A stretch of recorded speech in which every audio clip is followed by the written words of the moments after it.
Bili ste u vezi, ali veza je pukla. Uvijek, uglavnom, u svakoj vezi, dragi moji, jedan voli više, drugi voli manje. Možda čak nije više i manje, nego je ono koliko osoba stavlja sebe na prvo mjesto u određenom odnosu zapravo velika razlika. Neko sebe stavlja i svoje potrebe više na prvo mjesto, onaj drugi manje. To ne znači nužno da se manje voli onaj koji stavlja sebe na prvo mjesto, no uvijek na taj način dolazi do jednog disbalansa. Uvijek netko za nekim trči. Postoje čak i razdoblja u kojima se mijenja. Pa čas vi trčite za njim, čas on trči za vama. Čas ona trči za vama, čas vi za njom. No, u tim nekakvim disbalansima koji su ekstremno veliki, dolazi do prekida. Kada dođe do prekida, ljubav se ne prekida ni s jedne ni s druge strane. Zapamtite što ću vam reći. Ljubav ne nestaje preko noći. Vrlo često me nazivate i kažete mi, eto, on je samo odjednom otišao, ona je samo se okrenula, otišla, zablokirala me, više se nikada ništa nije desilo. Nije točno. Osoba koja je preko noći otišla od vas, u svojoj glavi je odlazila, naročito ako je riječ o dugačkim vezama, čak i preko 2 godine. Dakle, potrebno je čak i preko 2 godine da osoba u dugačkoj vezi, koja je emotivno vezana uz vas, uspomenama, dobrim stvarima, vašim dobrim stranama, uspije u svojoj glavi zapravo prevagnuti prema sebi i sve one vaše stvari koje su loše staviti iznad ovih dobrih. U tom trenutku veza puca. I to je ono gdje se vi rastajete. Ono razdoblje, unutar 3 mjeseca, maksimalno 6, ali 3 mjeseca, otkad vaša voljena osoba ode od vas, ljubav ni s vaše ni s njene strane nije prestala. I upravo ti prvi dani nakon odlaska i tih prvih možda mjesec dana, 2, eventualno 3, su ključni da se vidi da li će se veza uistinu prekinuti ili će se nastaviti. Dakle, 3 mjeseca ne znači prekid, to znači pauzu. E sad, ono što je zapravo ključno u tom trenutku je da vi u pravom trenutku i što prije moguće poduzmete neke stvari. Možete otići pa moliti tu osobu. To vrlo rijetko pali. Možete se igrati tehnikom šutnje. To pali, ali ako je sukob među vama velik, ako su razlike velike, diskrepance velike, ta šutnja toj osobi može i olakšati da ona krene sa svojim životom i da zapravo joj olakšate taj prelaz iz osobe koja je živjela u jednom braku, u vezi, u slobodnu osobu. Dakle, vrlo je triki, vrlo je nezgodno prognozirati šta će se desiti ako se igrate metodom šutnje. Možete naravno pokušati, ali ako vidite da to ne pali 1, 2, 3 tjedna, naravno mora se nešto poduzeti. Svi vi koji želite da se vama vaša voljena osoba vrati, ono što vam treba, dragi moji, je daska sa pentagramom, 2 crvene svijeće. Na jednoj ćete napisati svoje ime odozdo prema gore, zato što vaše ime ide prema svijeći osobe.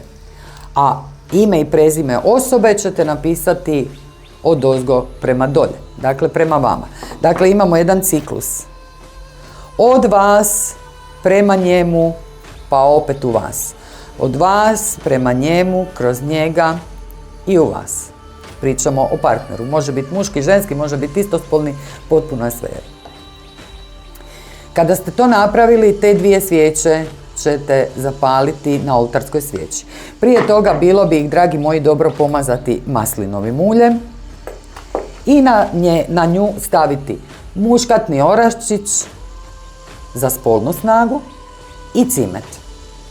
stavljate na jednu i na drugu svijeću, jer ako nema spoja, ako nema seksualne privlačnosti kod dvije osobe, a ako nema emotivne privlačnosti kod dvije osobe, nema ni veze, to vam je jasno. Stavit ćete svijeće prvu večer, radit ćete 7 večeri, prvu večer ćete svijeće staviti razdvojeno na svaki krak pentagrama. Pentagram, dragi moji, ovdje se više ne vidi jer puno radimo rituale na ovoj dasi, ovo je dakle zaista naša prava ritualna daska. Znate da pentagram izgleda kao čovjek koji ima glavu, raširene ruke i noge. Dakle, Vitruvijev čovjek, zapravo. Kada spojite Vitruvijevog čovjeka, dobit ćete pentagram. Da Vinci je bio jako sklon magiji. Stavit ćete na ove dvije ruke i pomaknuti do kraja vaše daske. Prvu večer palit ćete te dvije svijeće. Drugu večer malo ćete ih pomaknuti jedna prema drugoj. Treću večer ćete ih još više pomaknuti jednu prema drugoj. I tako 7 večeri dok se na kraju ove dvije svijeće ne spoje. Ono što vam onda sljedeće treba, jer neće izgoriti cijele, ćete te svijeće prema sebi 3 puta zamotati konce.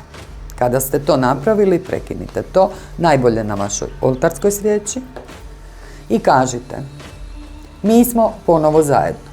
Ponovite to 9 puta.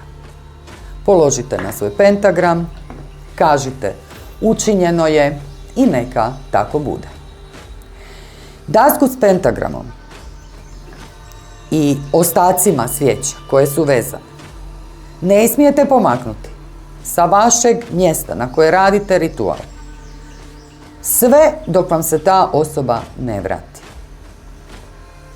Zapamtite, vi ste u tu svijeću unijeli svoju energiju. Vi ne možete sjediti kao pred televizorom, govoriti vrati mi se, vrati mi se, vrati mi se.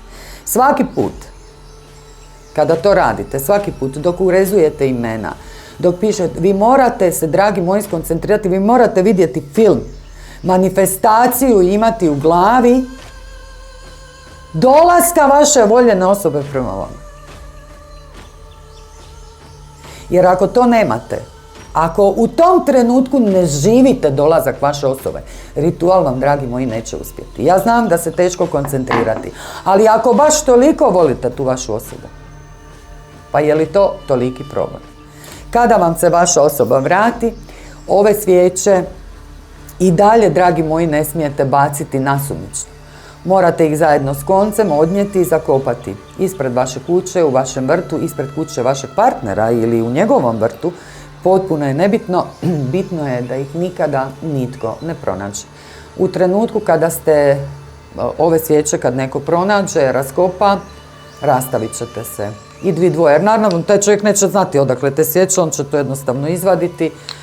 Neke svijeće, bacit će u smeće, razdvojit će ih, konac će možda već do tada istrunuti i naravno magija će se prekinuti. I sada vi mene pitate, je li ovo crna ili bijela magija? To ostavljam, dragi moji, vama da pogodite. Uvijek vam napominjem, oko mjesta na kojem radite napravite krug od krupne morske soli, podignite krug. Ako znate otvarati pentagram, otvorite pentagram. Ako ne znate, dragi moji, a malo googlajte, malo tražite. Ili uopće to ne morate napraviti. Za sve vas koji me ne znate, moje ime je Freja, ja sam ovdje da vam pomognem da se nosite sa vašim životnim situacijama. I nije bitno jeste li se našli u problemu ljubavnom, društvenom, financijskom. Bitno je da sam ovdje i da me možete dobiti na broj mobitela +38592324198.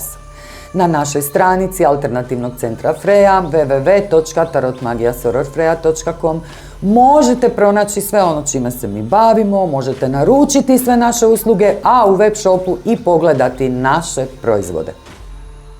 Dakle, dragi moji, tu smo za vas. od 0 do 24 sata. Očekujemo da nam se javljate, posebice za otvaranja tarota, za ritualna savjetovanja, ali naglašavam, nitko od vas ne ode na taj web shop, a tamo na tom web shopu postoje proizvodi koji će vas uštediti muke. Ako vidite da vam je posao malo kvrgav, dovoljno je uzeti Amailiju za otvaranje poslovnih puteva, privlačenje novca ili jednostavno Pocket Magic.